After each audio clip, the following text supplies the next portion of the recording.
Good. So I'm going to kick it off. 4 questions. Is that all right? So thank you all for coming out. Look forward to giving you a brief update on what I've been working on with the president on some of this repeal and replace legislative proposal. So big picture, I am in favor of the full repeal of Obamacare, or, given the arcane Senate budget rules, repealing as much of Obamacare as we conceivably can under these rules.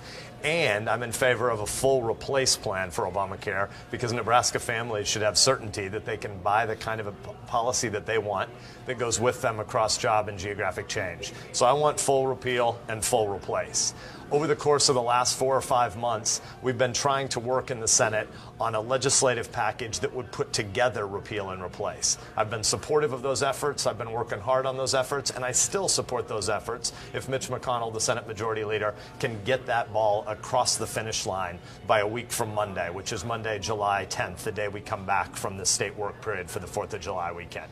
On the other hand, if we can't get this done, instead of walking away from either repeal or replace and just turning to a sort of band-aids around the edges, trying to tweak and fix and prop back up the crumbling substructures of Obamacare, I don't want that to happen. So I think it would be a more prudent legislative step to unbundle repeal and replace. And so I've been working with the president's senior team at the White House, and this morning I sent the president a formal letter suggesting that if the Senate is unsuccessful over the next 10 days in getting to a combined repeal and replace plan, we should unbundle those 2 efforts, and we should vote on a standalone repeal bill. Every Republican senator except one, Susan Collins of Maine, is the only Republican senator that hasn't campaigned on repeal of Obamacare, and all of us have voted for the repeal of Obamacare in December of 2015. It's just that President Obama subsequently vetoed it.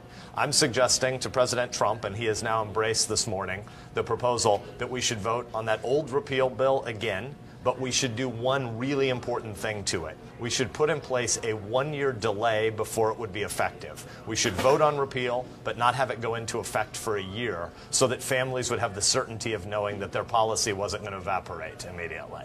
Then the president should ask the Congress to cancel our August state work period, and we should stay in session, working 18 hours a day, 6 days a week for all of August, and we should vote by Labor Day on an actual replace plan. I want repeal and I want replace. If we can do those 2 together in one legislative package, I'm good with that. If we're going to fail at that, we should separate the 2. We made a promise to repeal Obamacare, and we should keep our promises. A lot of people had a problem the way this bill was kind of crafted. Some say underneath closed doors.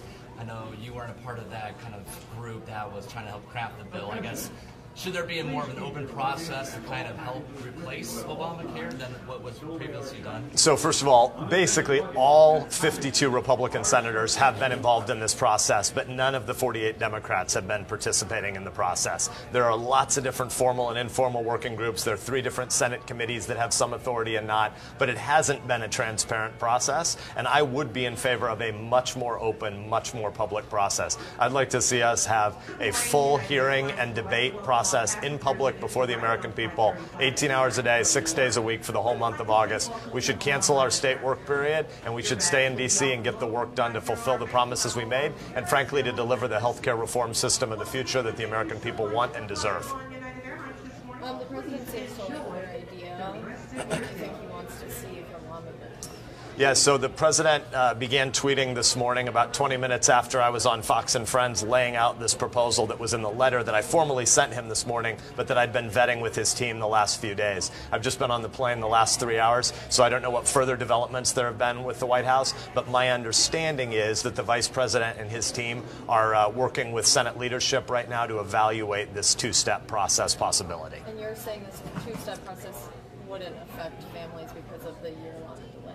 Right now, Obamacare structures are crumbling everywhere. Obamacare didn't deliver the number of newly insured people it said it was going to, and of those who are newly insured, the vast majority of them are just in a Medicaid expansion proposal. They're not on the exchanges, but the exchanges are collapsing. In the vast majority of Nebraska, there's only 1 insurer per county, and the premium rate increases have been astronomical. There are farmers who come into my office almost every day in D.C. that are looking at 20 $20,000 to $30,000 premiums for families of 4. So Obamacare is collapsing. I don't want to do anything to accelerate that structure falling apart under families faster, but we need to replace it with something that actually works. My proposal is, again, for the next 10 days, I'm still on board with Leader McConnell's attempt to try to do this as a combination package, repeal and replace at once.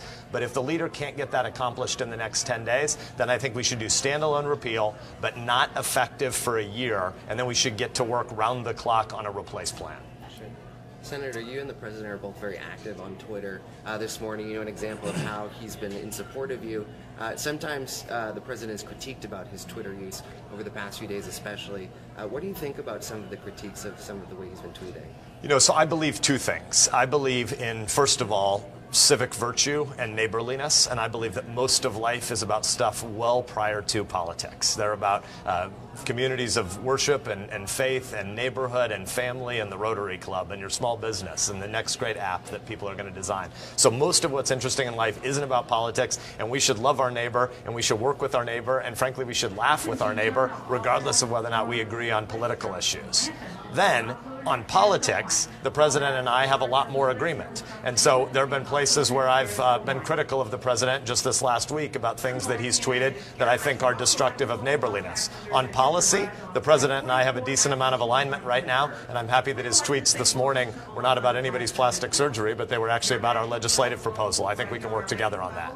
But do you think his tweets are getting in the way of making, policy decisions and kind of getting in the way of making, replacing Obamacare with a tax package?